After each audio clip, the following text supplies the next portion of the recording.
Hello, all you coin collectors out there, and welcome to DC Coin World International Coin Channel. Today we have the 1962 and the 1963 Canadian 1 cent coins. I know I call them pennies once in a while, and I think actually some Canadians do too. But that's just a kind of a U.S. coin, British coin habit, I guess. The British do call them pennies. The U.S. calls them 1 cent coins. And actually, let's take a look at.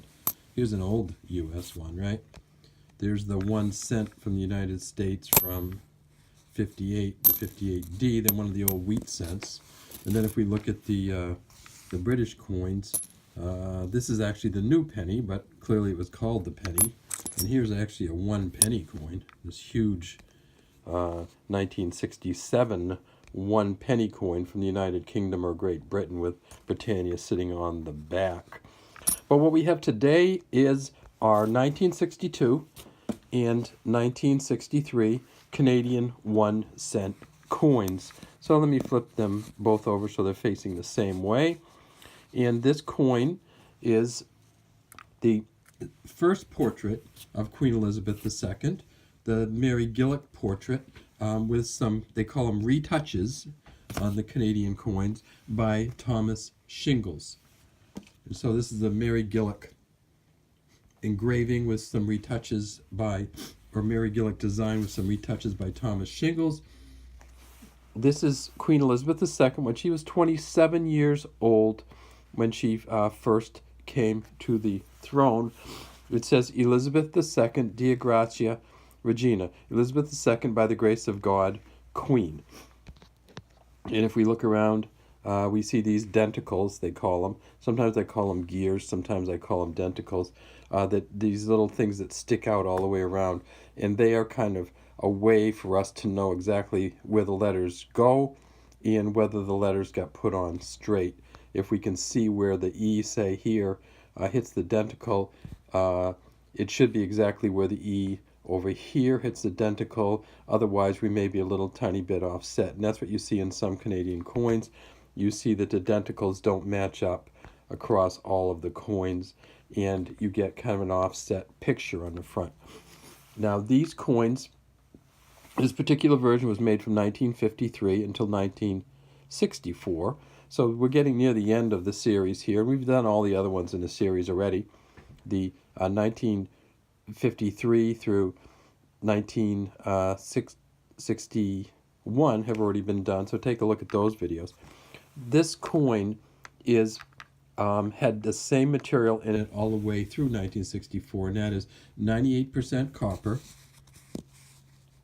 0.5% tin, and 1.5% zinc.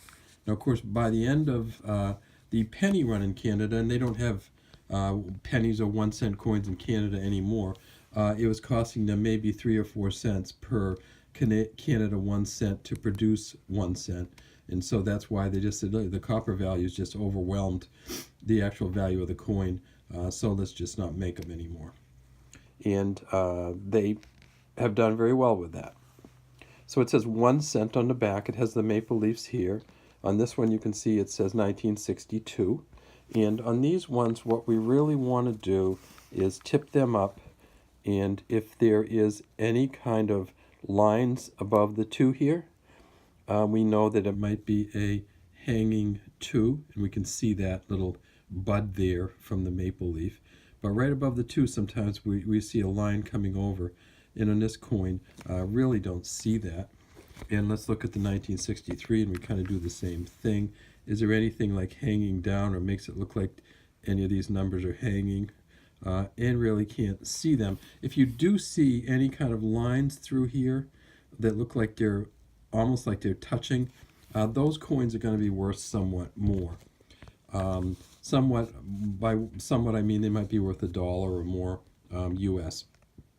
These coins here are probably worth 3 to 5 cents US in the condition they're in.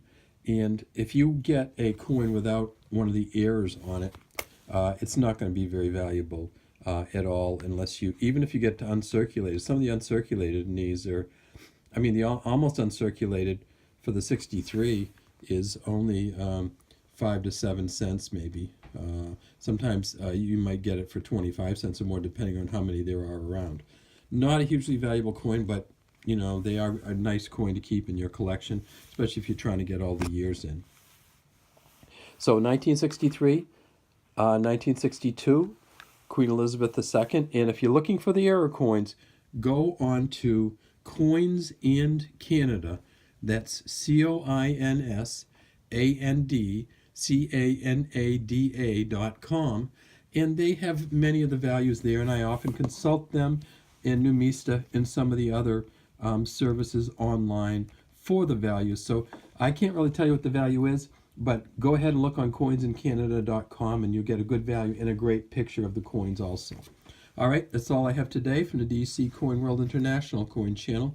Have a great day, and we'd love to have you subscribe to our channel and leave any comments you might have in the comments section.